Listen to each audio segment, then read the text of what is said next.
Good morning, everyone, and welcome to the weekend update. We're going to start this week like we do every week looking at the Dow 60-minute chart. And you can see over the last couple of weeks, essentially since the debates, the market has just been in a nice little uptrend.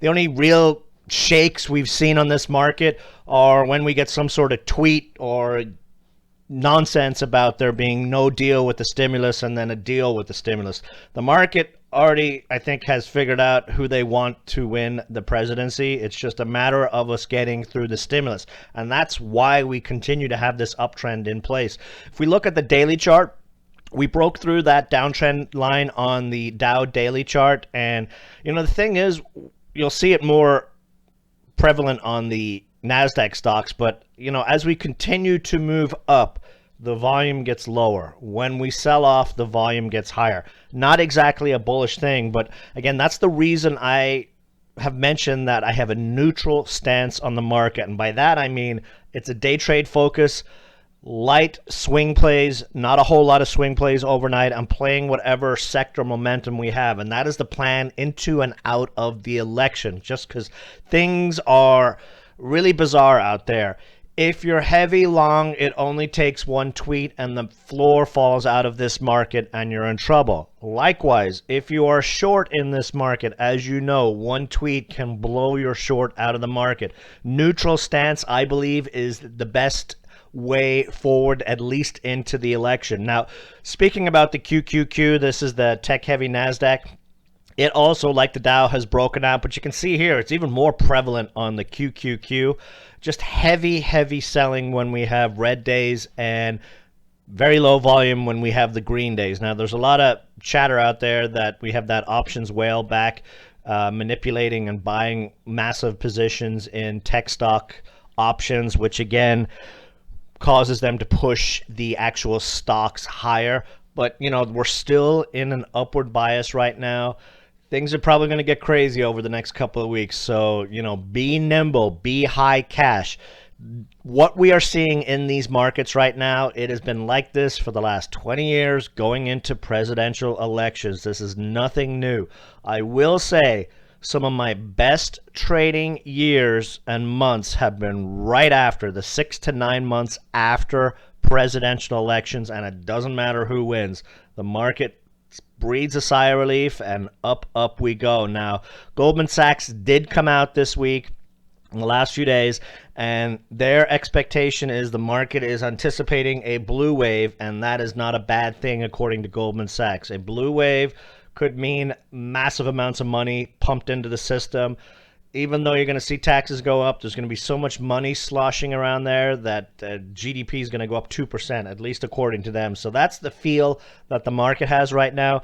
They just want a winner on election day. We do not want to see this election carrying on for days and weeks. We want a winner when it happens, and the market will be off to the races. But let's jump into some stock plays. I'm going to start off with PIC. This is one of these SPAC plays, these essential reverse merger shell companies.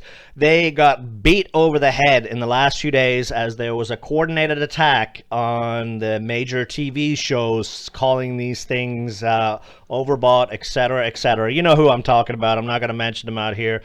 Now the big boys have gotten their positions, and back up we go on all these plays. I mean, when you're looking at some of these stocks, this was a gift here in my eyes last week.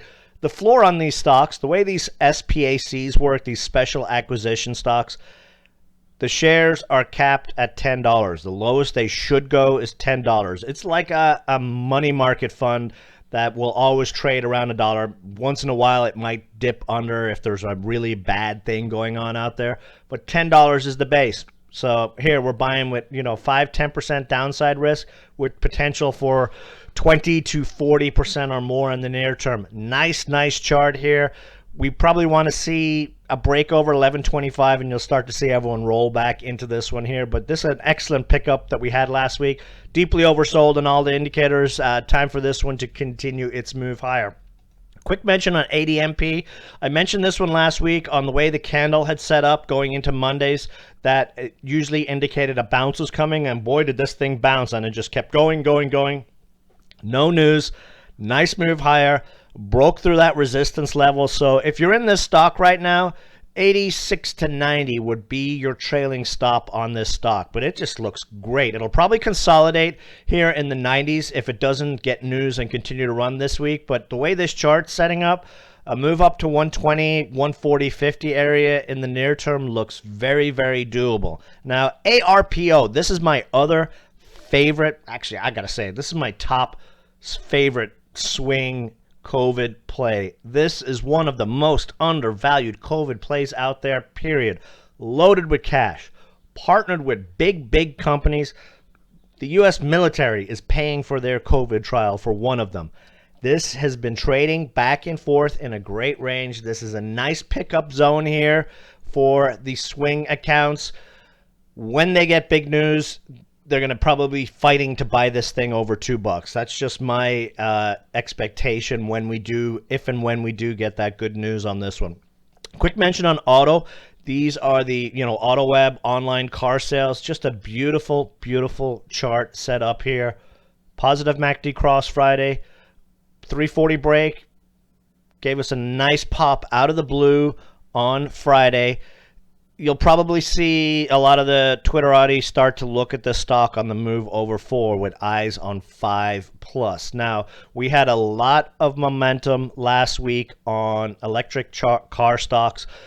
Companies coming in and going up 300-400% because they were announcing a merger with another EV stock. BRQS is in the process of buying 60% of a Chinese electric car company.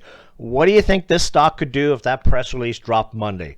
I mean, we're just looking for the near term for a move to $1.50, but this chart and this setup and this story reminds me a lot of SUNW, which was fantastic for us from this 70-cent area, and then CBAT. Oh my goodness, CBAT. People were saying that we were chasing this stock at $1, and then they ended up chasing it at $4. So, that's all I got to say on that. BRQS, one press release, the right press release on that merger coming, especially when we see this action right now, and this will be the next one to do something like that. As could ENG. Now, ENG is also a solar player. I pulled up a 5-year chart here to give you guys an idea of how close this stock is to a multi-year breakout. 140-ish, the 140s. This will be the key level. When it breaks this level, we're looking at no resistance till 3. So we've got, maybe 10-15% possible downside in the near term with 100% potential upside depending on a press release. Given what we've seen all these other stocks do recently like Sun, PEC, CBAT, SPI, etc., the ingredients and the chart are there for ENG and BRQS to do a similar type of move. Switching gears here a little bit, we've got Amazon Prime coming up on Tuesday. DXLG is a Amazon Essential Close seller. Nice setup. We had that big pop on Thursday, consolidation on Friday. It held above the 50-day moving average, which is fantastic.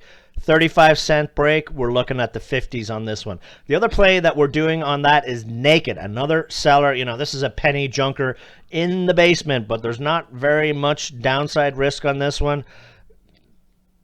14-cent break. 20s. Very, very possible on this one. The last stock I'm going to talk about is FORD. Microsoft announced that it's going to allow its workers to permanently work from home. Now, Ford is collaborating with Google on their whiteboard, their cloud whiteboard. Aside from that little tidbit on the side, this is a nice setup here. Push through 170 Monday, and we could be looking at that moves to 2. Volume still hasn't shown up here, so if we manage to get a nice press release on this one near term, we could be looking at some nice upside action. Now, right now, I'm sitting at about 80 to 90% in my swing on cash. That's going to continue to be the case into and out of the election until we see what exactly is going on. The action has been very, very good, but it's been coming in spurts in this market. We'll have a lot of great action for a couple of hours in the day, then things go to sleep, and then they wake up big late in the day. That is why we have the day trade focus right now. When things tell us, or when the market tells us it's time to switch back to swinging larger positions, we'll do it. But for right now, the focus is on small swings, high cash, and play whatever the flavor of the day is. So have a great rest of your weekend, guys. Please like and share the video, and I will see you all in the chat room on Monday. Have a great weekend. Bye.